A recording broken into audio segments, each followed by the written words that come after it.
Religion has many victims, and these are the stories of how they survived. Welcome back to The Awakening, everyone. We are so excited to be back with you guys again for another episode. And guess what? We have finally arrived at the 20th episode. Yay! I'm your host, Heather. And I'm your co-host, Tamara, aka Jezebel. And guess what? For our 20th episode, we are going across the pond. Sit back and enjoy. We are so excited to be here. And today we are actually recording this episode on Super Bowl Sunday. So I'd love to Woo-hoo. hear who it is that you're rooting for this week. I don't really follow sports ball, so I'm rooting for the Bad Bunny halftime show I was going to personally. say, Bad Bunny is who I'm voting for this year because neither one of them I like. So it is Bad Bunny all the way. And I I'm was, sure that Green Day is going to bring down the house when they open this whole show up this evening. And I'm looking forward to that as well. That'll definitely be on replay, push replay for me. I can't wait to share those clips on TikTok later. Anyways, we have a really incredible guest with us that's coming to us all the way from the UK today. So, welcome to the show, Sebastian. It's so good to have you here today, honey. happy to be here. Hi, Now, Sebastian. Welcome in. now, we're thrilled to have Sebastian on the show because T and I both know Sebastian. We connected Mhm. through the good old TikTok as usual, and he works in the deconstruction space as well. So we're excited to be able to ask him some questions and hear about his story of deconstruction, healing, and survival. So let's get into it, shall we? Sure. Sebastian, as we start, is there anything you would like for us to be especially mindful of today? Play it as we go, I guess. Well, if at any point you'd like to Mhm. slow down or shift direction, just let us know and we can do that. We can pause, take a break, whatever it is that you need. This is your show, okay? We Cool. go at your pace. Cool. When you think about the faith space you grew up in, how would you describe the overall atmosphere? Well, now being outside of it and knowing what the lies that was told, it's kind of like something was robbed.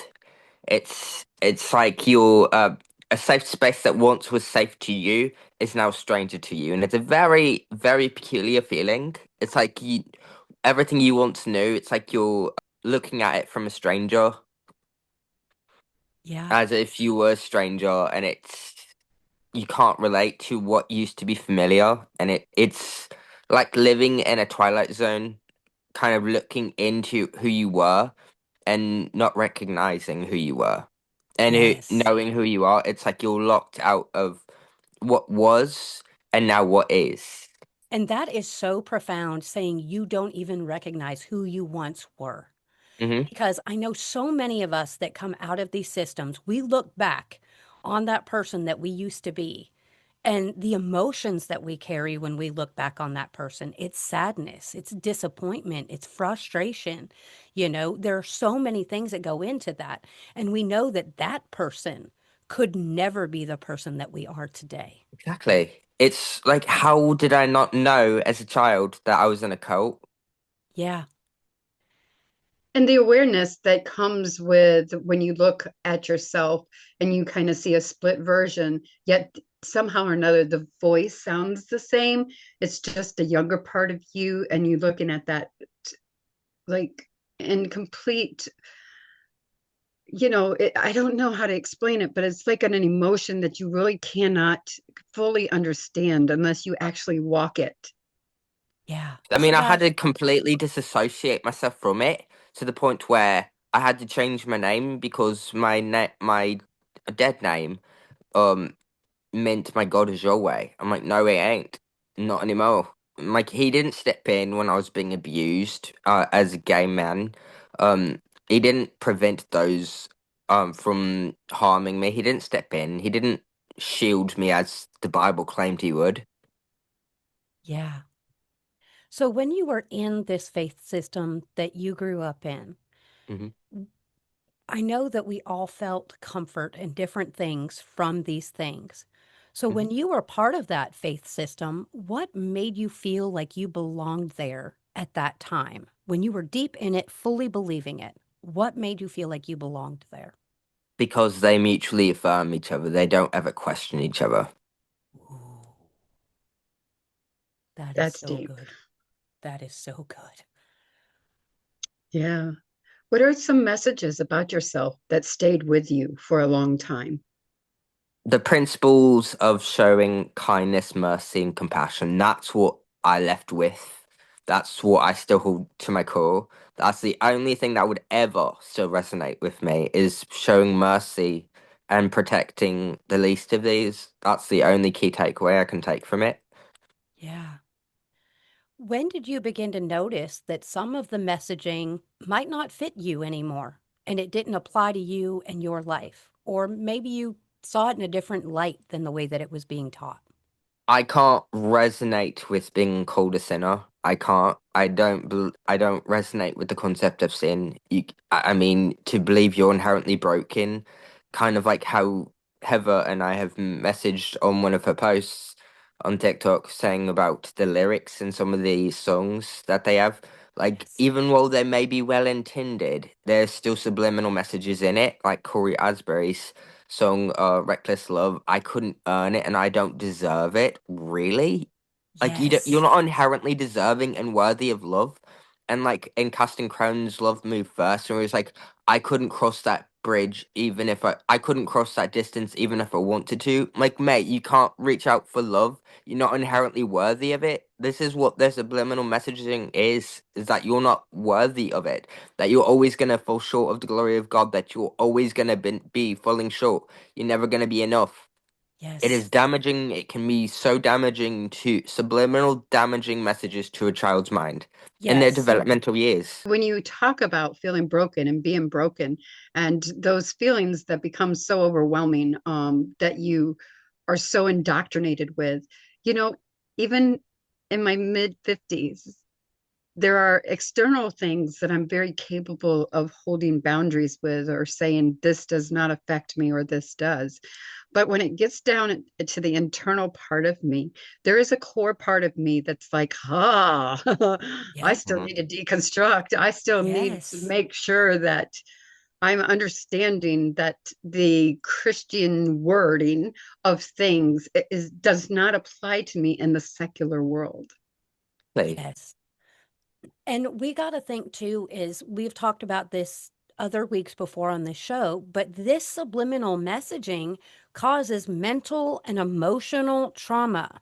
It literally rewires your brain to hear this messaging day after day, week after week, that you're broken, you're messed up, your goodness is worth like filthy rags. Like we continue to talk about this thing, but literally the Bible is telling you that anything and everything that you are is absolutely worthless.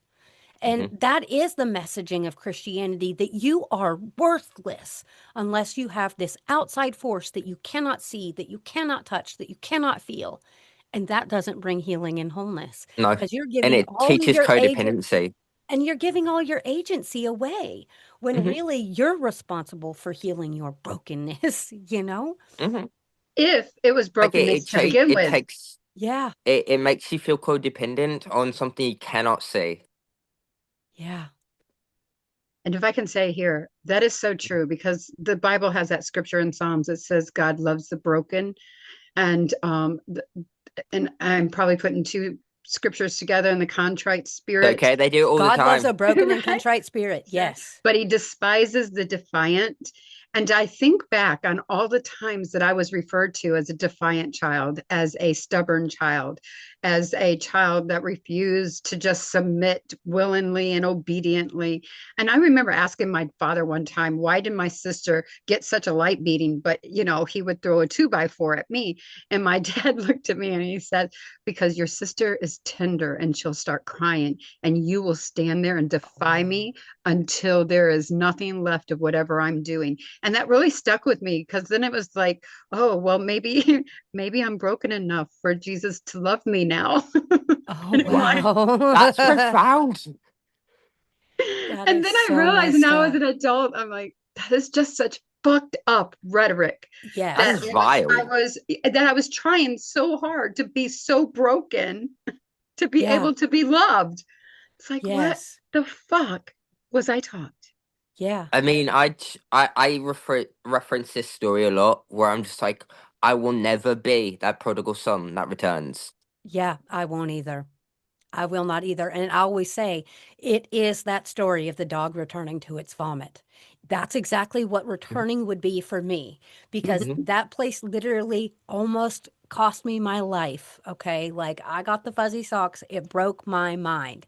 So Hmm. I know if I was to go back, I would not remain. I Mhm. would I cease use to the exist. analogy. The joy that I have, the just the depression that I used to have. Like Yeah. I woke up every single day wanting to unalive myself, praying for God to take me out of this world. Leaving that space took that away. Like I was able to heal those things, but it was because of what I was being taught. It Right. was what I was believing about myself and the world around me, and that I was completely broken and there was no fixing me, right? So Mhm. when you believe that stuff, you internalize it, and then it starts to affect you physically and mentally. And it's crazy, really. And Heather, I It can does. say this. I've seen pictures of you and I back in that daytime, that day, Yes, and we appeared so oppressed. And we yes. look so much younger today. I I just have have a to put it out there. There is I a have a glow about picture. us. There is a picture of me and my husband that we took when we had first had our daughter in the church directory. No joke, I look like one of those little old church ladies in that picture. I Right. was only 20. I look like a 40-year-old woman in that picture. And I look back on that all the time and it's like, thank you, Lord, for saving me from that. And then I look back and it's like, but it wasn't the Lord who saved you. You Mm-mm. pulled yourself out. And if It I was could say, me. yeah, and I want to say this too. When I went back to the cult in August of this year, right? When I walked in there, I was expecting to see women who looked, you know, a little more modern like me. I'm not sure what Yeah. I was thinking, right? And when I was looking around, I was like, wow, there's a lot of gray-haired women in this place. They cannot be that old. Heather, they were not that old. They were Yeah. my age and younger, but Yeah. they feel that gray hairs are signs of wisdom of Oh, womanhood wow. and So stuff. Oh, they And I'm it's don't the color like, their hair crown. nothing. It's the crown on their heads, is what my grandmother used to say. It's like having grey hair is like your crown of wisdom. No, it's not. a day after I die, I will not have gray hair, you guys. Just an FYI. I probably And won't I either. have another analogy. Instead of not just saying drinking vomit again, it's also it goes like saying it's like you're a rabbit who's just got out of a bear trap. What you do, you just jam your foot right back in as soon as Yes. you've escaped. Yes. Right, right. Sebastian, how did that environment talk about a person's value? How did the Christian environment or how you were raised? They were always less so then. It was always saying, I must fear God. I'm like, mate, fear God. Like, you want, I'm like, isn't your God supposed to be loving? And so you're Yeah. going to fear it? I could never wrap my head around that. And they were saying, like, no, it's in fearing in a sense of reverence. I fear God. I'm like, oh, so you're scared of your God and yet you love him. Yeah. I could never wrap my head around that. It's just, do you well, it actually makes sense because of how narcissistic he comes across. Like you would fear you. It's like Stockholm syndrome. It's like Yeah. you're fearing this, but your obedience out of you think he loves you, even though how he's treating you is not. Being called worthless, and that only through their savior can they actually obtain worthiness. Like I can do all things through Christ who strengthens me, mate. You can strengthen yourself as well. You're not codependent. Yes. What you just said leads into the next question, which is really good.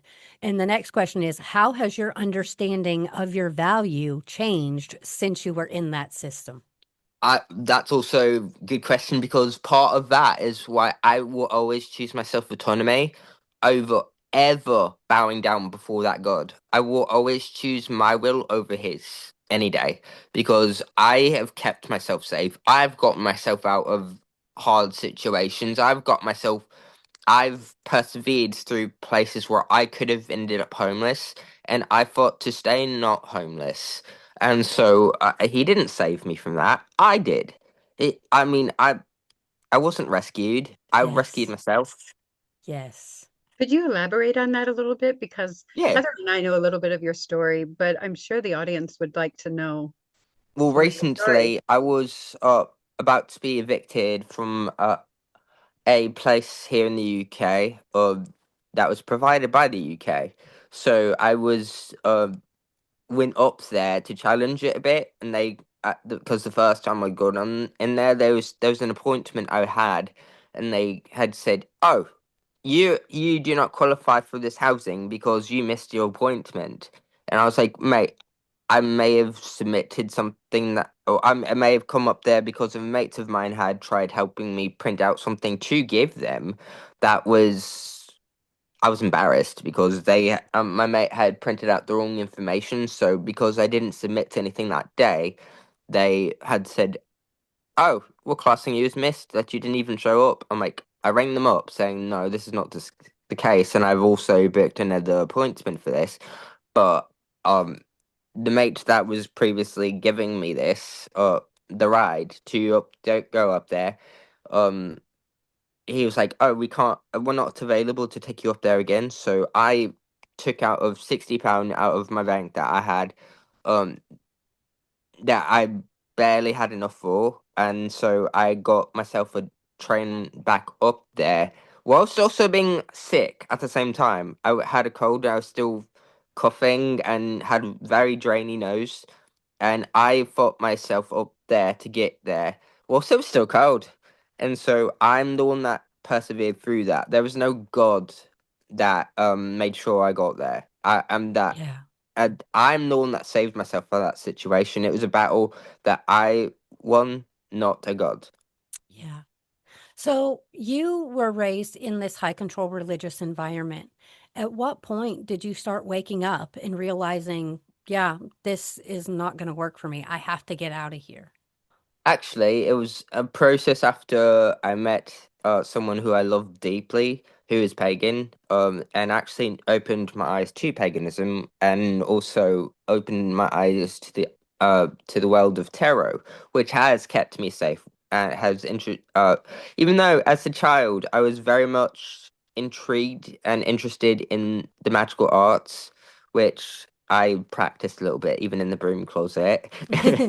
Well, it's also being in a closet in other ways because I didn't feel safe. I felt absolutely terrified to open up to my mum that I was gay.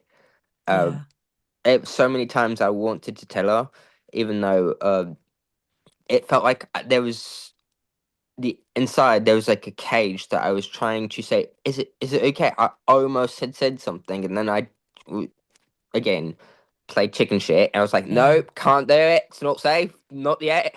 But then again, with the other part of waking up to it is like whenever I noticed that my tarot readings never failed me, like the way the Bible had. Um, I was like, okay, so what else am I being lied to about this? And then I also heard of 1946, the movie, which I am actually now very good friends with Rocky, who is Yes. the one that created 1946. Um, I no, I even when I was reading this passages, I'm like, this cannot be right. There's no way that I am sinful, inherently sinful, because of something I've fuck all control over. I can't control that. My body naturally gets aroused around men, never has Yes. around a girl. And so for them to tell me I am broken and a sinner for that, that's also where I started deconstructing the idea of being a sinner. Like, no, I'm not broken because I can't control this. I'm not. Yeah. I'm wired this way. It's as natural to me as my eye color, and so that was part of like sending me on this deconstruction journey and seeing how much Christianity has also stolen from pagans and incorporated, and how then also I laughed quite a few times whenever I would see just how many practices they do, that is inherently witchcraft, and they don't see it. Yeah, they don't see it. And when we talk about, Jesus spitting in the dirt and putting in that into somebody's eyes to heal them, that is witchcraft. Hmm. When people take communion, that is a blood ritual. It's Hmm. child and the reality is when you worship Jesus, you're worshiping child sacrifice. Like Hmm. so, but Christians And dream aren't honest about interpretation is these also things. divination. Yes. And the reality is that people will interpret dreams and the Christians will call that demonic. But if somebody's up on a stage and then a pastor's like, "Oh, the Lord said," well, I that's mean, not they claim demonic, it's but it's demonic, the yet how same about Jacob, thing. the king of dreams? Like, for fuck's Yeah. sake, you Yeah. hypocrites! Exactly. Like Jesus turned the water into wine, right? I mean, it's like a perfect, it should be an easy solution because I gladly always offer up a glass of water Hmm. and pray, please turn this into wine. And I can't figure out why I don't have the touch, but if that's not a magic trick, I don't know what is. Maybe we Right. should do that someday. Go on live and have a glass of water and be like, "We've got our water. If any Oh of your yes. God, your Christians, your God is real. I want y'all to pray right now that this water turns into wine for us." Let's do that. Let's see it. That's Or absolutely if they can be bitten by a snake and say, "Oh, because I am a believer, I will not die from There was a this." man that died just a little bit ago from that. He Mhm. you guys did. know He that got that's bit during his sermon by a rattlesnake, and he's like, "It's okay, the Lord's got me," and he died. Like he died. have you guys ever seen a saint a snake church? I've I've just not. seen videos. I've never been to one, that's for sure. Them people are wild. that that is insanity. Okay, they're like and it's not sometimes just rattlesnakes. They say that it has been. I think it's they're really popular in the Appalachian Mountains, like way back in the Yes, Appalachian yes. Mountains. These are super. Yep. Hmm. Oh, And and for I those who also don't never know, felt. I never felt anything whenever they would do the whole gather around to pray. Like whenever they would Yeah. be doing this, I'm like, what am I supposed to be feeling here? I don't feel anything. yeah, sometimes I get the creepy crawlies when I saw brother So so and so coming over to pray for me. I was like, oh, It's like, I'm not gonna feel no. nothing very good right now. So Sebastian's saying he's not a good candidate for hypnotism. Listen, So I many wasn't have either. tried, and I I don't wasn't know what either. it's supposed to be. It's like whenever so many have tried, and it's like I guess I have a mental guard up. I don't know, but I it's like what is supposed to be happening here? Listen, I went to a hypnotist once to try and quit smoking, which I don't smoke cigarettes anymore, but I vape though. Anyways, but I went to this hypnotist and they tried to hypnotize us, right? And everybody's paying this money so we can quit smoking. And this was when I was in the church because I Hmm. felt so guilty about smoking. I thought I was going to go to hell for it. That's why I paid for Of the course. so I went and they did their thing, and I was like, this is stupid. The whole time that they were supposed to have us under, I was just sitting there thinking to myself, this is so stupid. Why did you pay for this? This isn't gonna work. Mm-mm. So yeah, it didn't It's like, work. am I under yet? Snap twice. Sebastian, where are you at? I just have to like kind of follow up and put a bow on that. What is Hmm. your belief system today? Because you talked about leaving Christianity, experiment, paganism, um, natural magical Yeah, arts. I may be yeah. saying that Oh, incorrectly. So where no, are you you're today? correct on that. So I am an eclectic pagan. With Okay. that, so there's one bit that's a bit heretical to that, in the fact that I connect with an angelic being of Saint Michael, even though even that being has said to me multiple times through one of those channels, is that there's no right or wrong path.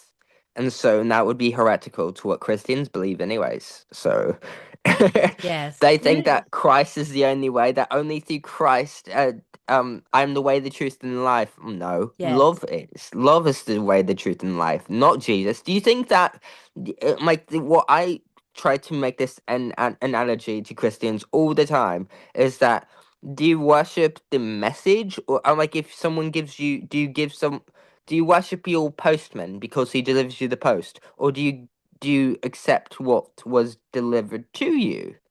Or do yeah. you say, oh, because they've turned their Jesus into an idol, so it's like, oh, so do you worship your mailman because he brings you the mail? Yeah. Like, or do you accept what was delivered to you? Like, Yep. and that it's a mental mind fuck to them whenever you say Yeah. that. It's like, but it's like they're essentially making the vessel of what that message was that came through Right. the one that's gonna save them, not the message of love. But I take as a practicing pagan witch, I connect with the teachings of love and of Yes. creation because you can actually, I mean, we can actually create things as beings ourselves. We don't need a savior to do that. Yeah. We're We powerful in ourselves yeah. and we reclaim that. We are healers. We're creators, right? Like we are life bringers, like women. We bring life into this world. Mhm. So, when you look at Christianity, it takes so much of that away from us. All right, exactly, because they're You like, know? what gives you the right to say that you're God? And they Yes. call you blaspheming. I'm like, mate, you may want to deny your self worth and your autonomy, your I don't spiritual have to do the autonomy. same. I I don't do have to not, do the and I same. will not. Yep. I will Exactly. not make myself lesser than. I will not bow before your God just to Yep. submit and make myself feel worthless again. Like, Yep. no, I won't make myself small so you can make your God big. That exactly, ain't no. happening again. Never Mm-mm. again. Because the reality is that God is made big because all the people underneath of it are small. I'm Amount of people I see that have these usernames that saying unworthy servant. I'm like, mate, you're Yeah. self-deprecating, and how do you think your mind interprets that? Is that you're unworthy? I mean, the way Yeah. in psychology it says that if you have this whole even if you're joking about saying self-deprecating words to yourself. Even if you're joking, It's your still mind harmful. cannot tell the difference. Your mind Yep. cannot tell the difference between joke and reality. It believes what you tell yourself. Yep. Mhm. It's the S- words. It's actually the evidence Yep. of the words that you speak Mm, that will be then implanted into your brain as a mm, memory. So exactly. it Yeah. becomes, it's like once you speak it, then it can be forever taken as a memory. Yep. So sometimes making sure that what you're thinking is Hmm. not what you're speaking, and that you try really hard to speak things about yourself that are more positive, because those negative thoughts don't get stored in your brain as a memory, Yeah. right? So Sebastian, Hmm. where were there parts of you that felt easier to show the world than others? In what stage? Well, when you were being raised as a Christian, Oh, were there things, and then what about that has I changed? was taught it was normal to phone response, and that was you being humble. Mhm. That's what something my mum raised me with is saying that you don't want to be. I told her this too. I was like, there was a balance I was struggling with of like self-worth, but also remaining humble. And like you can't the way they teach it's not stable enough for you to balance being humble, which their way of being humble is fawning, saying I'm not worthy unless you give me Yes. worth. Yes. And then your self-worth. So there's a reason that there's in the body, it can be felt. The body does not lie. You Yeah. can feel this within yourself, within the heart center. It's you can feel the imbalance energetically as well. Shift within you. It's like this. There's a reason these two are conflicting with each other. The way they view of being humble as well as your self-worth, it's going to feel conflicting for a reason because the way they believe is to be humble is so unnatural. It is self-deprecating. It is you are nothing. So there's no Yeah. way you're going to be able to have self-respect then. There's no way you're going to have self-worth if you have this embedded subconscious belief that you are nothing and you're worthless. That how is you can have the same energy of having self-worth and self-love when you're taught to deny yourself? Yeah. On that question, were you able to just to bring the little box back together for Mhm. when you said you had struggled, always trying to find a right time to let your mom know? Mhm. and for you to be able to come out and tell her exactly authentically who you are. When did that happen and how did that occur? Was that after you left Christianity? Yeah. Was that while you were deconstructing? And what was the response to you? Yes, that's what I want to know. Surprisingly, she was welcoming, and she was like, I mean, well, actually, there was a bridge part to that because I at first, as many gay men do, is they will first come out as bisexual as to test out the waters. And so what she said was like, oh, so would you still find this girl attractive? I'm like, course, that would be her go-to. I'm like, and then I eventually said, "Mum, I'm not bisexual. I am gay," and I told you that as I was scared of being completely honest with who I was because of the environment I was brought up around, very conservative, Yeah, evangelical upbringing, and so I was like, I was scared I was going to be tossed on the streets. So many of us gay men are. yeah. Right. So I'm going to take us back because you Mhm. had mentioned that you had been abused. Yes, Now, were you part of the church when that occurred? And if you was were, how did the people around you my and community grandfather was a respond? preacher. Oh, My wow. grandfather was a preacher for Church of Christ. Wow. And multiple times, when I was on visitation with my dad, when my mum and my dad had divorced when I was 3 years old. Every time that my dad had come, I was staying with my dad for visitation. He I would want to just be sat next to my dad. And so but then they was like, "No, come on, we're going off to Sunday school." I'm like, I hated it every damn time. I hated being dragged away to go in there. I was like, I felt so out of place in there too. It was like, it was Yeah. so lonely. And it's like, it was against my will. And they teach free will, and yet they take you against Oh, your will yeah. to do that. Yep. As much as they should have seen on my face visible discomfort, I was like, I'm not okay with this. And they Yeah. didn't care. Wow. I So, sometimes think they change, they, I don't know. I think they're taught to turn their head. I think like more people know when I think back, right? I think people know the look that a child has, but just choose to ignore it like it's going to go away. Because yep. I, like you, I remember the faces and I have pictures. And when I'm looking at that picture, like professionals and friends can tell now, they'll be like, Samira. And I'll be like, Yep. yeah. And it's like, but nobody knew then. That is like No, really disturbing. So I'm I know. sorry for that. And I know how lonely that can be. Yeah. I, that's horrible. It's absolutely horrible because you're having to face all of that all on your own. And you have to Right. process it on your own and you have to unpack it on your own. And when you're a child, you don't have Oh, the and then you also tools, you lose that know? safe space when you tell them you've broken away. Because again, they shun the outcasts. They Yes. shun those who leave. They shun it. It's again, it is a cult.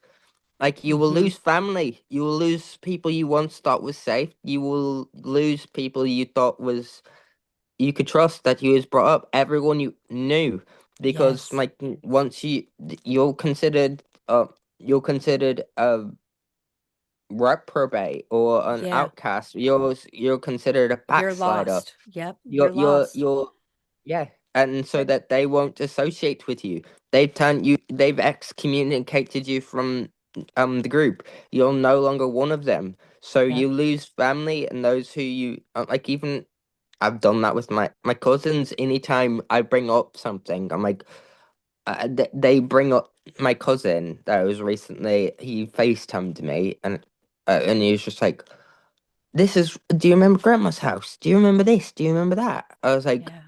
"This may be comforting for you, but this is really traumatic for me to review." Yeah. Then he's like, "Oh, everyone's no one, you're fault finder." I'm like, no, you just refuse to take accountability. This may be safe for you, but if you view what is on my face every time you show me a cross, you see how I disassociate. I can't see it. Yeah. I have visceral responses in my body anytime I see a cross. It's like when I see someone who has a cross in their bio or whatever, I immediately deem themselves. I would immediately deem them as unsafe. I Until won't go until near you prove anyone to who. me that you are a safe person, I do Yeah. the exact same thing. I am immediately going to mark you with a red flag until I Hmm. find out that you're a table flipping Christian. If you're not a table flipping Christian, you still going to keep that red flag. Well, even that, those Right. who still believe in the concept of sin, though, I can't. I mean, if you still, even if you're, I struggle with the idea of there being good Christians because they still believe in the concept of people are sinners. Even if you say you're Yeah. one that doesn't judge, it's still if you still believe in the fact that everyone's a sinner, Yep. I can't it's you still believe in you're lesser than, and And your I beliefs just still actively cause harm. Like they exactly. are actively hurting people. Right. And I can't Sebastian, be around that. I Yeah. have found that the Christians that did not know us at that time, right? Hmm. They seem to think that we really just need to forgive and forget and move on. And the Christians that were with us during those time periods, I've Hmm. noticed that with them, you're not only a backslider, right? They're not only wanting to shame you and shun you, they want to erase you. Yep. So you Yes. can never come back and speak the truth from behind beyond the grave, if you understand what I'm talking about. Yes. Hmm. It's that those sins are under the blood, those sins are forgiven, and now here you are bringing it all back up when it was forgiven, put under the blood. And Hmm. then I'm reminded of the times I was taught that you are never to bring anything out Yes. from under the blood once it's forgiven, right? So Hmm. us just being lights in this world and healers and just speaking our truths to power, right?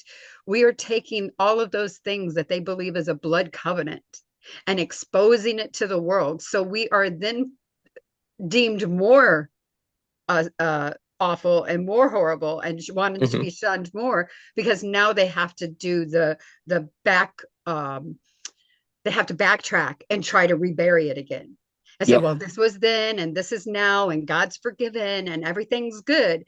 But they cannot face the fact that we no longer will be erased.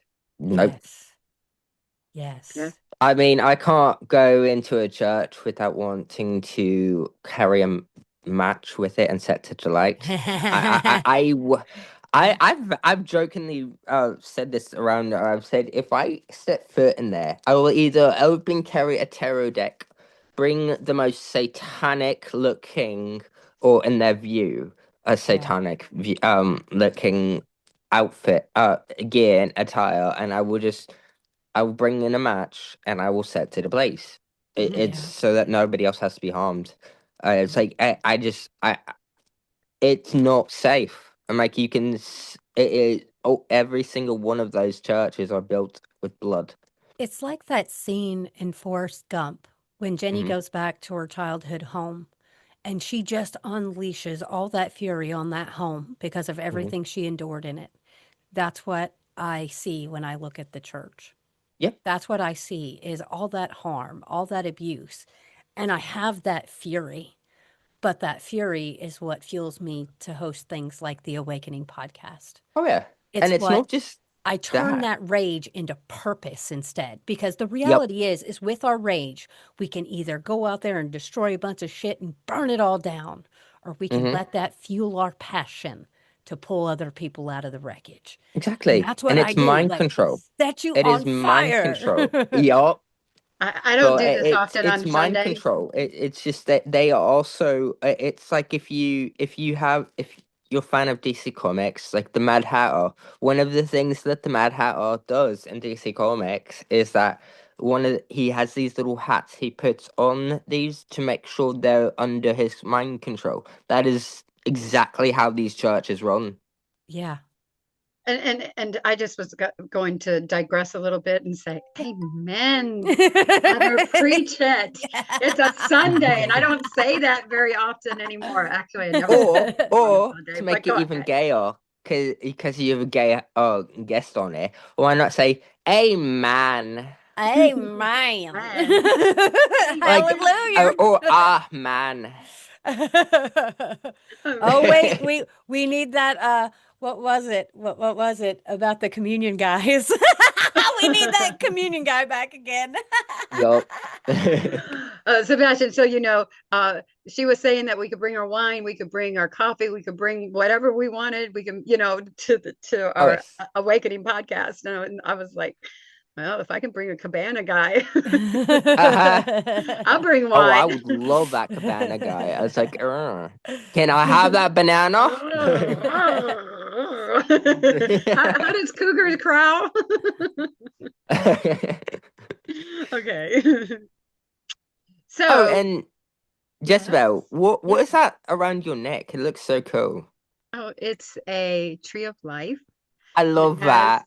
has my children's name and my grandbaby's names on it, That's I love on precious. that. each tree. Yeah, so it's one of those things that I keep. Hmm. What felt the hardest about allowing your beliefs to change?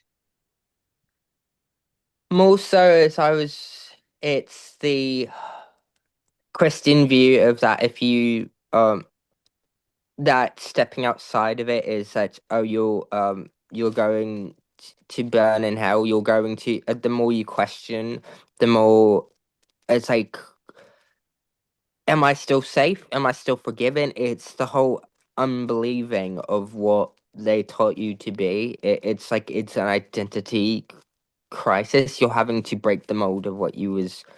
It's kind of like, i- in a sense, going through carbonate.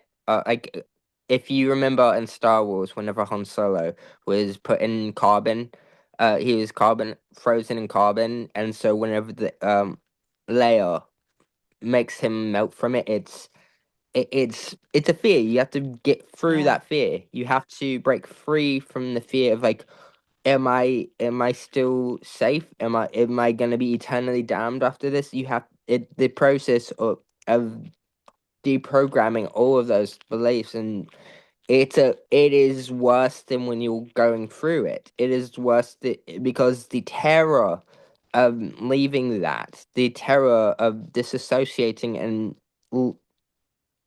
it's like pulling a leech off of you. It's going to be painful while you're pulling it off because it's still soaking. As the more you're pulling, the more it's going to be because it's breaking your identity. It is Yes. breaking psychologically. It is damaging your brain to separate what abuse you went through and what you was harmfully taught, and it's psychologically terrifying Yeah. to separate your identity from what you was brought up as a child. It is chemically altering what you believed and you have to go through the shit in order to find the sunrise. Yes. Totally It agree. is nobody talks about that, how psychologically it is damaging when you're leaving, and you have to show Yes. yourself compassion whilst doing it because it is going to break you before you're going to be free. Yes. And I actually posted just a little short video about that yesterday on TikTok. Like, deconstruction is hard. It's going to be the Hmm. hardest thing you've ever done in your life. But the reward is worth what it is you have to walk through. It Right. always is. And So, did sometimes I think go ahead. I'm sorry. Sometimes I think because we were so taught against darkness and against Mm-hmm. things that were dark and against those parts of us that we felt were dark. So for me, I stayed clear of anything that would even hint of being darker than my light. And when I finally went into the darkness at the beginning of last year, right? And I actually Hmm. sat with it, I realized that it wasn't a sinful part of me. It wasn't a deviant part of me. It wasn't an evil part of me. It was just a part of me that I refused to shine light on. And Hmm. it took the Yeah. power away. You know what I'm saying? It was like, oh, wait a minute. I'm okay with my darkness. I'm okay sitting here with her and letting her cry and grieve and do those things that she was not allowed to do because, you're taught take your burdens to the Lord and leave them Yep. there. You're taught to Mm. leave your cross on the altar. You're taught not to pick it back up. You're taught to leave it there, right? And I realized that so many parts of me were left there Yep. Yes. that never deserved to be left there. Oh, Yeah. and that all those Honest problems parts were of me. also influenced by Satanas or something like that. I'm like, really? Gonna make you this? entity be your scapegoat, and that Yes. all of your bad choices are influenced by this devil. And it's like Yes, it's and manipulative. we can blame everything on the devil too, because I have Yes. literally seen the Christians trying to reignite the satanic panic within the past few days with the Epstein files, and now Hmm. they're starting to blame Satan for all of that evil that's in those files, and it's like there are people in those files. The It's a devil way to didn't cast make off those people blame. do that. Those people are just freaking evil. And when you blame the devil, you take all the accountability away from every single one of those predators. And we aren't doing that anymore. It's not the No, devil, it's evil men that are corrupt. And we got to and start they holding use evil men accountable for being evil exactly, instead of exactly, giving the and they devil use all the credit. I agree because the darkness is not the darkness that we talk about are is not evil. And I always like wanted to put an equal mark, evil darkness. yeah, And this last year I had to like deconstruct that and say that is not the truth. Being sitting with my darkness or appreciating my darkness are those parts of me that I was denied.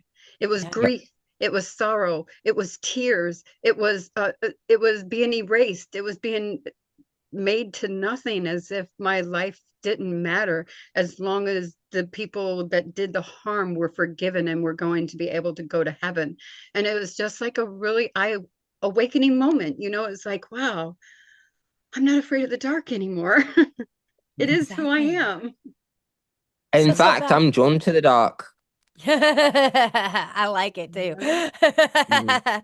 That So, moon calls I'm me very Sebastian, every gothic. night. That's part of what being gothic is that you find comfort where other people find terror. You find you don't. It's not. It's redefining what darkness is and actually seeing the beauty within it. so do you notice, Sebastian, that you have any worries or fears that linger even after that you have deconstructed? Are there things that just randomly come up for you that you're like, oh my God, why? More so anger, and it's like it's more so I fear that at times I fear that my anger can also lead me into being as evil as them, and I refuse to let that happen Yeah. because they don't see how evil they are being. They think Yeah. it's righteous what they're doing. They Oh, think yeah. that they're demeaning and judging. They think they're saving you, and it's manipulative. And Yeah. I sometimes I fear that my outright rage for Christianity and fight, sometimes I want it to be my mission to defend people from Christianity, and Yes. I say, and just I don't want to succumb to being a bully in the Yeah. process. And that's Yeah. something that is a hard thing to balance, It is is like hard. I don't want to be as hateful and as I don't want my passionate rage to be Hmm. misconstrued and then sink me into being mean. I will And not being be the just way as they are. hateful as they are. Because, Hmm. we can swing to the complete opposite of the pendulum and be Yep. like, oh, I'm a social justice warrior, but I'm othering all these other people. And you're Right. doing the same shit that you were doing in the church. You just Yep. swapped your clothes. That's all you I did. You kind just of changed did, your and I clothes. kind of do, because I will be honest, because I do the Christians now. I struggle with seeing them as people. I do, because of Hmm. how they view themselves as sinners and that everybody else is going to be, and then they try to lead you into that. I'm like, no, mate, you're not going to reconvert me. Yeah. But it's just like it's hard for me to separate my anger at times from seeing them as a person themselves, and Yeah. that's the human aspect of me. It's like I I know what you did, and even if not you specifically, your beliefs teach you. Yes. Even in First Corinthians, it's saying that you are part of the body. If one part of the body is sick, then the rest suffer with it, and it contaminates the whole barrel. Yeah. And it's like you're still believing the same toxic narratives as the others, even if you claim to be not all Christians, not all of the same Yes. way. You still are believing and feeding into the same ecosystem of that belief, and it Yes. is it. So you're still poisoning the entire body. And Sebastian, I want to say this too, is that whenever you, because I find myself at times extremely angry, and Mhm. when I become angry, it becomes more of a blind rage, right? It's It like, does. oh, it's like wants to take over me. But I realize that I give myself grace in those moments, Mhm. that it's not like I'm fully 100% day by day feeling rage. And Yep. rage is a part of grief. It is. Anger is a part of grief. And those items that once you give yourself permission to grieve become easier to handle the feeling of overriding rage. Does that make Hmm. sense? It does. The more I was able to sit with myself and for not forgive myself because I don't have anything to forgive myself for, but No. to sit with myself and say, okay, I am allowed to be angry.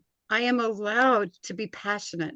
I am allowed to feel this rage. These are emotions that were indoctrinated into me that I wasn't allowed to do. And those are things that I can choose to do given the situation that I'm in. Right. I Yeah. would say that I still should forgive myself in those moments whenever my anger for who they are and what their belief is. To The part I still need to show myself compassion for is whenever, even though showing compassion, yes, but holding myself accountable whenever I see this is whenever I let that anger make them less of a human. Yeah. Mm-hmm. Because they still are. They still are, even though their belief is still tied to Yes. them being worthless. They are still human. They're just manipulated. They Yeah. are still manipulated like we was. Yeah. They're indoctrinated and they are a product of that indoctrination, a product of that harm. And the reality is they think that they're out here in the world doing good, right? Mm-hmm. And Mhm. but it's like I look at them, I can't, and this sounds terrible, but when I look at them like they're simpletons. I really Mhm. do. I Like, do too. because I didn't know, like, I had no choice. I was raised in this garbage. I had no choice. I believed every bit of it until I couldn't believe it anymore. Exactly. So, those people that I shared a pew with that were raised in it too, that's all they've ever known. Hmm. They've Right. It never is known anything else of the world. They kind really of like don't know turning anything something different. against them in this way, in a Yeah, bit of a cheeky way, but saying it adds a whole new meaning to forgive them, Father, for they know not what they exactly. do. It does. But and the reality is that just because I know why you are the way that you are doesn't mean I have to allow you into my space and allow you to No. harm me because of the And way that you I have are. Because sorrow I for view them who the they believe same they way are. that I view an abuser, right? Yep. I can understand the trauma that caused you to end up being an abusive person. Like my father was an abusive man, and I can look Hmm. back on his childhood and see that he was horribly abused growing up. So I can see why he became an abuser. But that's not an excuse for him being a piece of shit, too. No. He had the choice. He had the choice to whether he was going to be just like the people that raised him or be different. And And Heather, I we're think here because we chose different, but exactly that's We exactly what I chose was going to love. say. We chose love. yeah, That's exactly what I was going to say, Heather. When you look at you and I, right? And behind the screens, we know exactly how hard it's been to deconstruct some of the things of our childhood with our children and with our yeah, grandbabies and just living life in general, right? yeah, Hmm. But I often say, well, when I walked back into that cult in August and I looked around, and then there's a part of me that's like, wow, I don't think she would be able to do what I did. And I don't think she would be able to do what I did. And when I actually looked at their faces, right, I yeah, felt I felt empty inside, and I didn't even feel empathy or sympathy. It was just something that was empty, and it was like, wow. But I was. Hmm. yeah, I do it every day. I show up, and I make sure that I unlearn what you refuse to unlearn because you want to just stay complacent where you're at. And that's where I have to honor the people who are on the deconstruction journey that are really doing the things and the hard work like you and I and Sebastian, right? Is because if I can do it, Heather, if you can do it, yes, Sebastian, if you can do it, and still come out saying love wins, yes. there's no fucking excuse There's why no anybody excuse. my age cannot do what I've done. Exactly. Exactly. Yeah. I mean, like Yoda even said, "You must unlearn what you have learned." Exactly. Cannot do it in his voice, but that I did my best. Should I tell everybody now that I have never seen an episode or anything of Star Wars? I Should haven't I That's say either, that okay. out T. I loud? haven't either, T. Yay! I'm not the only one. I feel safe now. Sebastian keeps Yes. making Star Wars references, and I'm like, oh, damn. I I'm a have nerd. friends What that can will I make say? Star Wars and Star Trek references, and all the Star Trek that I watched was against my will because when I was growing up, my dad loved that show, but Oh, I didn't really get into it. I thought it was kind of weird. no, I've never been a sci-fi type of person, so no. I didn't get into any of that stuff. So I don't know That's a Star lick of Wars Star sci-fi. Wars, like nothing. Right. I Um, mean, I'm so not versed in Star Trek to the point where I ended up seeing have you ever seen the film Galaxy Quest? Mm-mm. Okay, so there was I mixed up Galaxy Quest with Star Trek Oh once. no. To the point where there was a scene where there was these people who was in this locked room and they looked like they were suffocating. They were all floating in this room because they was like, I can't breathe or something, and it's like they were going bouncing up and down, bouncing up and down. I thought that was Star Trek for a moment. I was like, you know what? and if I misspoke, that goes for Star Wars or Star Trek. I've never Yeah. seen No, any one of them. it's both. Like, Realize I may have quoted the wrong movies. It's both. I mean, both work. Right, I mean, right. people get them mixed up a lot, so she's I like, mean, it listen, we works weren't both ways. allowed to watch any secular shit, so I don't know any of it. Uh-uh. Right. I came into the movie and TV world in the 90s. I came into music in the 90s or the mid 90s. It Yeah. wasn't Mhm. even the beginning 90s, right? It So was it was in the anything 90s for prior. me too because it wasn't until I got married to my husband. That was when I was out of my parents' house, so that was when I was able to start watching TV. One of the first TV shows that I ever watched was Beverly Hills 90210. And then the second one, which is going to be fucking crazy, it was Sex in the City. And I still Oh, love that yes. series. And I got so much of an education from that show because I didn't know nothing about sex. My first show was Friends and then Ally McBeal. Those were my first two. Oh. That kind of puts you where I'm at. And anything before that I can't hardly watch because it's not in HD. It's like all fuzzy No. and stuff. And I'm like, Yes. I cannot watch 80 What about movies. Gilmore Girls? What about Gilmore Girls? I never watched the Gilmore Never, Girls. Ah. never. Heather, you and I have so much in common. We do. Are there parts of your earlier life or faith that you still carry with appreciation today? Very much so. The teachings of being merciful and being compassionate and kind, love, those parts. That's the only thing I took away from Christianity was that I still value is the core Yeah. principles of being merciful, loving, kind, and compassionate, Same. and Same. protecting the least of these. And I'm like, I Yes. mean, I am one of the least of these. I'm in the Yes. LGBT community for fuck's sake. So, what was the most important for you to set down out of those beliefs, Sebastian? um Having to be I will not ever submit, and that's one of the things they believe heavily in. I was like, Yes. you have to, it's you God's will above yours. I'm like, no. I will not ever be submissive again. And we The have only time I'll ever be submissive is to a man. Yeah. And we've talked about that word submission on this show before, but submission is just a fancy word for slavery that is Exactly. baptized in the name of Jesus. Because when you submit, you do so by giving away your own agency, your own bodily autonomy, giving away your work, your free labor, like mental and emotional Mhm. load you are giving away for free for somebody else to use for their own benefit. So let's just Like that's I Yes. can't Sebastian, ever return. I would never be able to return to Christianity because of their inherent belief in being a sinner. I'm not broken. I'm not broken Yeah. for simply existing. I'm not a sinner. They will never be able to remake me believe I'm a sinner. Yeah. exactly, because that's man-made. I mean, when Hmm. you think about it, even the rhetoric that goes along with it is man-made. The reason why they can make you feel broken is man-made. You know what I'm saying? And Exactly. just for clarification, if you're being Mhm. submissive and it's consensual, you're Yes. okay. You're okay, Yes. We Yes. don't Sebastian. kink shame on this I mean, I podcast. We love don't being kink shame. dominated by a man. I don't know what it is, but I don't know. I feel protected in that way. It's like a sense of being protected Oh, by some. Yes. snap. Uh, uh-huh. No kink shaming But as long as consent is present. yes.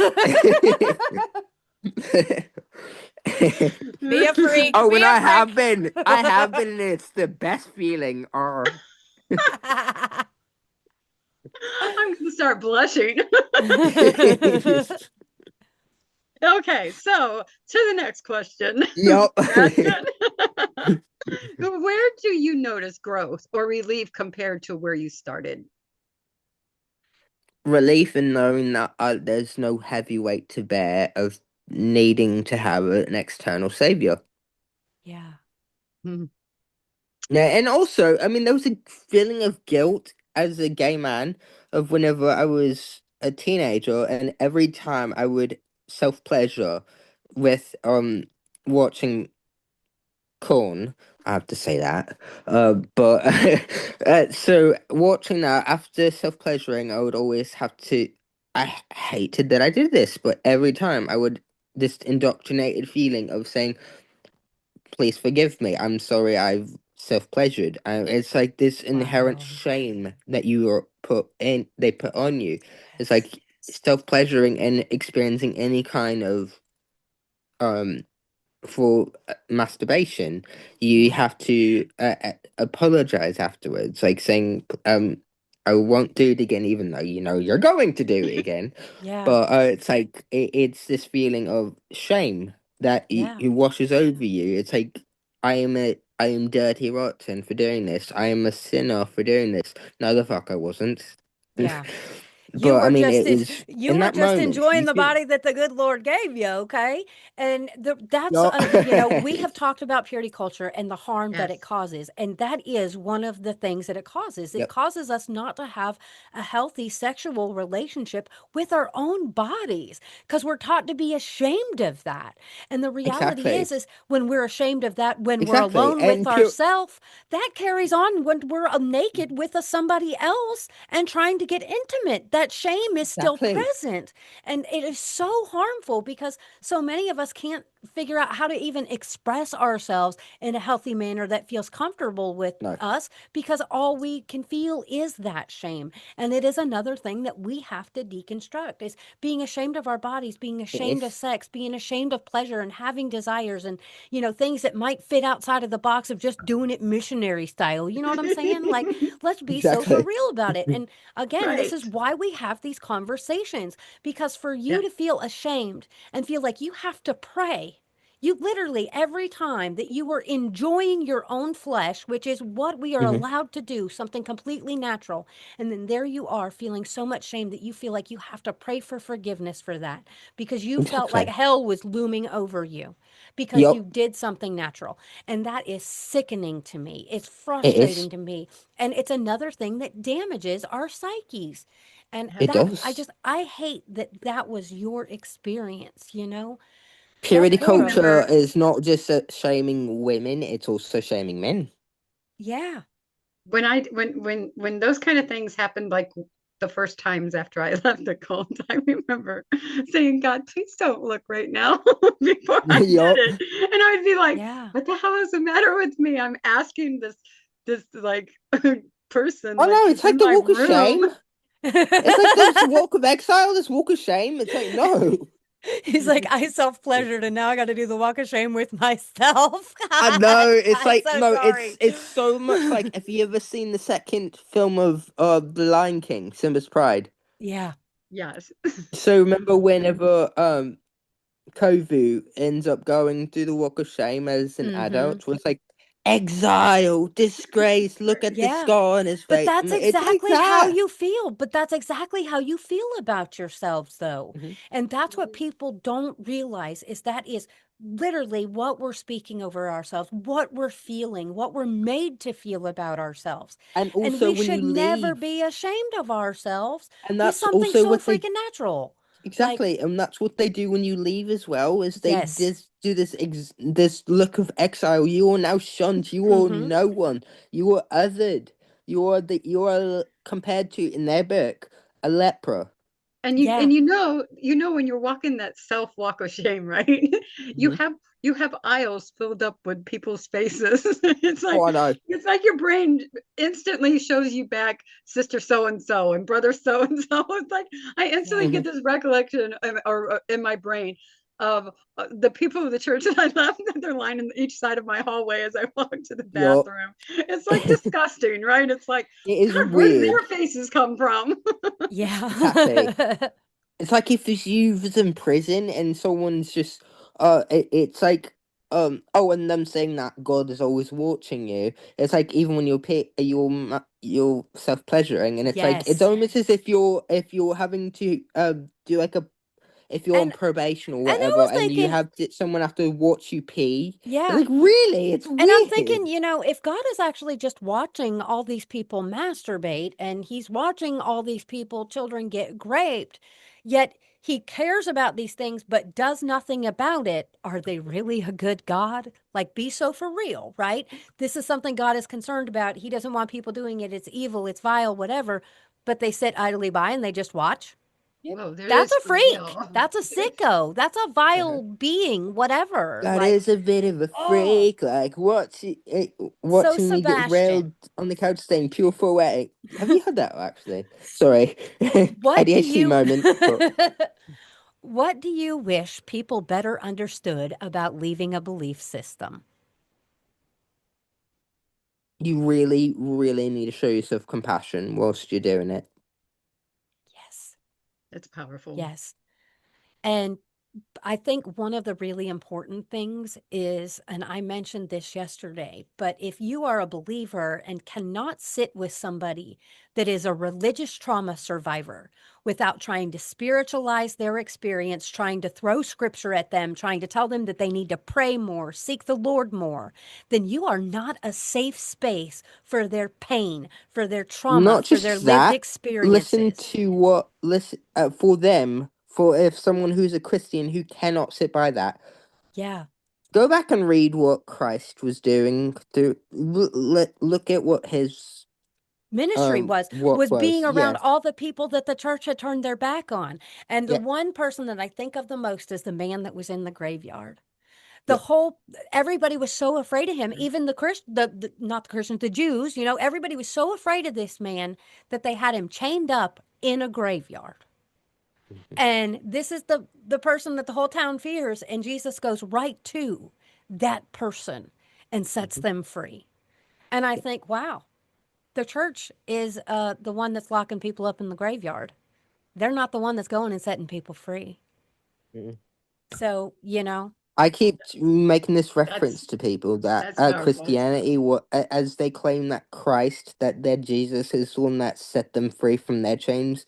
I reference Christianity as the chains that I broke away from. The yeah, Christianity was my slavery. yes, Christianity was my chains. I was shackled. That's what it was. Is that me breaking away from Christianity was breaking my chains. yes, And it's so interesting because the next question I was going to ask you is what does freedom come to mean to you personally? Having self autonomy. And not breaking free from those chains. Yeah, yeah, that's kind of what witchcraft has done for me. Is it lets me reclaim my life and my power. It literally lets you create your own reality, and it's using nature as doing this. It is using your innate ability, your innate power, reclaiming your authority. That is what witchcraft is about. yeah. And also using it to help others as well. But that is part of why I feel so powerful with, and not just so powerful. I feel so empowered with witchcraft is because Yeah. it is literally helping you break away from that chain and give you the power back, and it is so empowering. And see, I love that you have taken back your beliefs for Mhm. yourself, and you found a Hmm. path that is meaningful to you, that works Yes. for you, brings you peace and meaning. That is so incredible. We always say, we have all kinds of people on this show, and everybody lands in a different place. And Right. we honor Hmm. that landing spot, no matter where that may be, just as long as you're in a place that's not causing harm. Now, if you go back into the harm, Right. we don't honor that landing place. No. That's when your No, No. chair gets removed from the no, table. no. So I want to ask you, just, Yup. That is yeah, go on. yeah. So we're winding down a little bit here. So I'm just curious, do you have a piece of advice, a word of Hmm. wisdom, something that you could share with our guests today that might be just starting their deconstruction journey? What could you share with them today? Look for where someone is mutually affirming each other, and look where their characters lie. Listen to within and trust yourself in the process. If you're looking at Christians who are not representing love, mercy, and compassion, if you're still having some of your beliefs tied to Christianity, look at who is demonstrating the fruits of love, joy, peace, patience, kindness, goodness, faithfulness, gentleness, and self control. You're going to be angry in this journey. You're going to be angry that you're not seeing that presented. It is love is a presence. It is something that is felt. It is not necessarily, there's no symbol. It is something that is meant to be felt. There's no, the cross is not a symbol of love. Christ is not a symbol of love. He may have embodied it whilst if he was present on this earth when he was, if he was. It is more so of something that is felt. Kindness, mercy, love, that gentle presence is felt. It is not meant to be seen. It is meant to be felt. So show Yeah. yourself compassion whilst doing this. Ooh, And it is not only rooted in Christianity. There are other paths that have that same resonance of love and gentleness. So it does not matter where you land, as long as you feel that gentle presence of, it is really, really gentle, and a presence of love that is meant to be felt, not seen. So yeah. honor yourself throughout this. And Sebastian, just to make sure we tie it up a little bit, your family and your faith community, how did they respond then and how did they respond today? Is there any difference? Have you found acceptance with them? What are your thoughts on that? Only one I've really found that is embracing of who I am is my mum. The rest, unfortunately, they won't talk to me. My little sister, maybe. I mean, and my elder sister too. My dad, actually, funny thing, has become a full blown atheist. Even he claims to be. Like, so yeah. Yeah. One Eh, more for the atheist community. yeah. Uh And I huh. love that you said that we need to be gentle with ourselves as we are going through the deconstruction process, because we talk about this all the time, but healing is not linear. And that journey is long and it's bumpy and it's not a well-worn path, right? It sometimes you're No, having to go through it there with a is, scythe, hacking stuff down it as is you're a going through the fucking roller brambles and the coaster. thicket. Yeah. So, It's a roller coaster. being gentle with ourselves, being able to Mhm. give ourselves grace. Because, so much of my faith was performance driven. So Yeah. my Mhm. worth was tied to what it is that I could produce. So if I couldn't get out of bed because I was having a really bad day, then I was a worthless human being that day because I didn't get out of bed. I didn't take care of the home. I didn't take care of what, blah, blah, blah. Because everything in my life was performance driven. So it's very important that we give ourselves enough grace and remind ourselves that our value is just as high when we can't get out of the bed as it is when we can go out there and protest and do all the things. And, your value does not change because of what it is that you Mhm. can or cannot produce. You always have that inherent worth, that inherent value. You matter so damn much.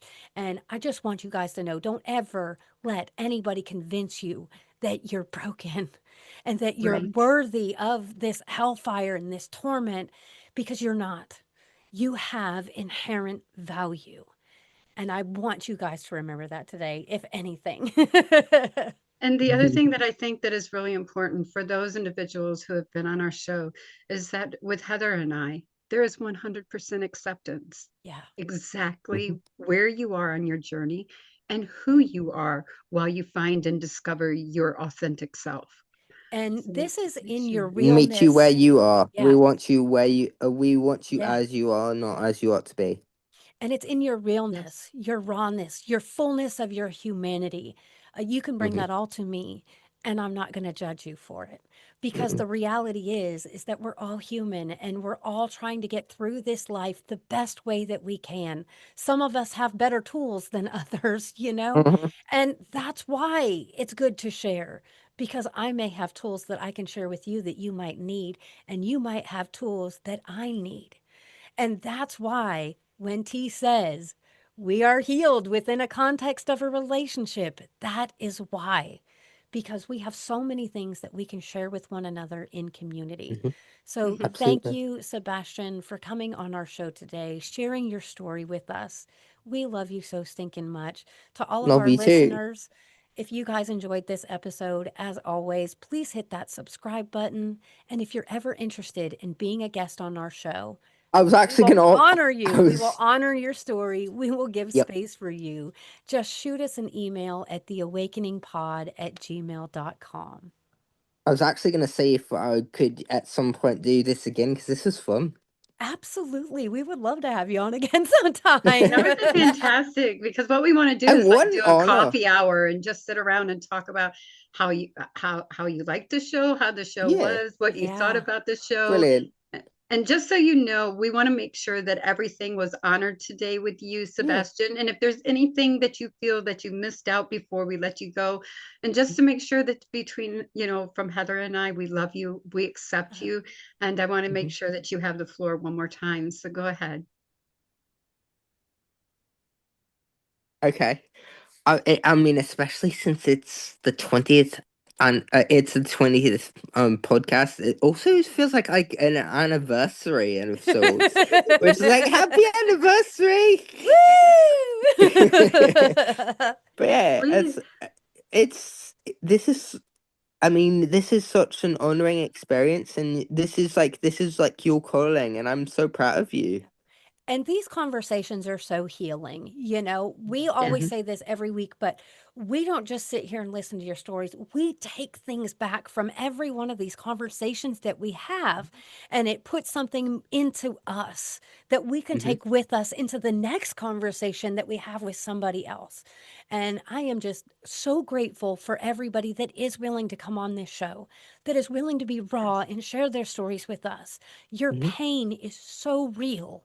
And we are so grateful for that because we know how much courage it takes to get on a platform like this and share your truth before the whole world. It's not easy. So No, it's thank you not. for being here. Thank you for just trusting us, you know? Of course. Yeah. And And it's one so last thing I was important. going to leave with was you, as we touched on earlier, of the. Do you remember the part about the songs that used to feel safe to us? Yes, Yes. yes. So there's two that used to feel so safe to me that recently, whenever I was in the shower, I could not listen to the same way. It's like because I was like, I still have trust issues there, and I still have anger there. If Yeah. you know the band Skillet, Yes. so the song "Forgiven," I was like, I had to stop it at midway from the beginning because it was saying, "Forgive me now, because I've been unfaithful. I don't ask me why, because I don't know. My heart is yours and yours alone." I'm like, no, the fuck, it's Yeah. not. Yep. I'm gonna put this on pause. I cannot do that. Yeah. I was like, I wasn't ready. And like the same with there's a Casting Crown song called "Voice of Truth." It's like at the moment it starts mentioning Jesus or anything like that. It's like Yeah. I can't do it. It's like And you you'll cannot resonate the eventually. same way you used to.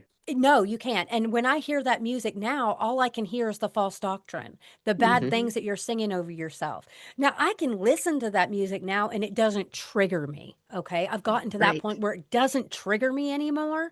But Good. when I do listen to it, all I can hear is the harm. I don't hear any goodness in that music No. anymore. So, Right. and that's another thing about deconstruction is the way that you view things completely changes. You know, some of the things that you used to view as being good and Right. honorable end up turning out to be some of the poison that was slowly poisoning you all along and you didn't It even know it. was. Well, you kept drinking I it. know. Right.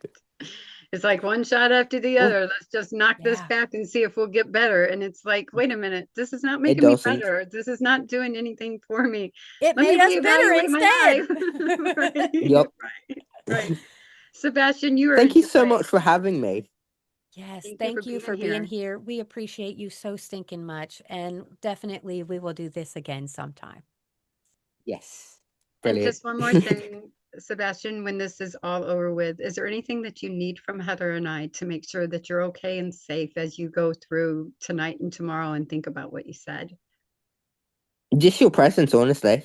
Because you both You are know so you got lovely. us. You guys are so safe. You guys are so safe. I Honestly. actually had a guest reach out to me yesterday that had been on our show a few weeks ago. And she called me on Facebook Messenger yesterday and she's like, I just got a question for you real quick. It'll only take Yep. like 2 minutes. And I was like, okay, I'll answer it. Because we make ourselves available. Just because you're on our show, like you're still available to us. If you need us, if you Exactly. have a question, we are available. You can reach out to us. We are here for you.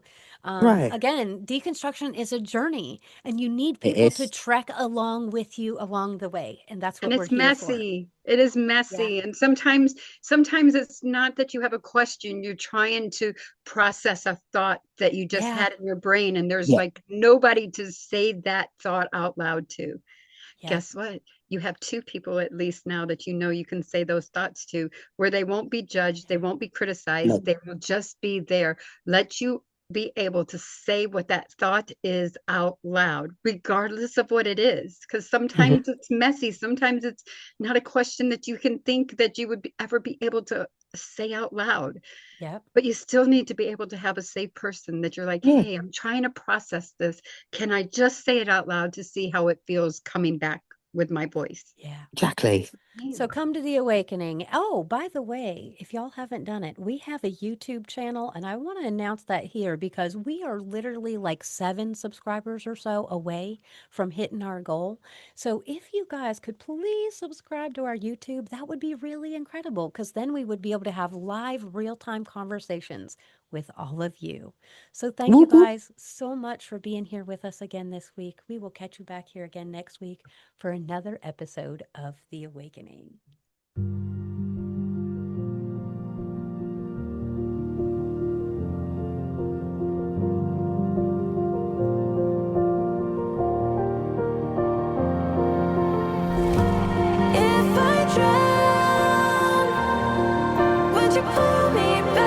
Religion has many victims, and these are the stories of how they survived.